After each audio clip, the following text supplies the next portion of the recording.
Ikamamatay mo ba pag hindi ka kinasal sa boyfriend mo? Ha?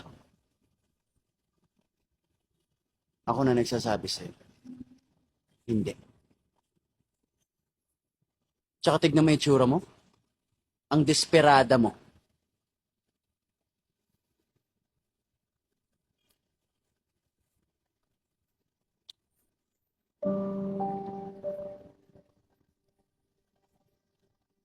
Nagmahal ka na ba?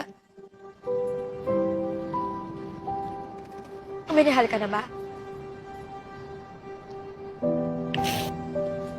If not, then I'm so sorry if you've never been loved. That you become so afraid to lose it. I hope one day makahanap ka ng ganong pagmamahal. Para malaman mo kung anong kakayanin mo gawin, huwag lang mawala yung tao na yun.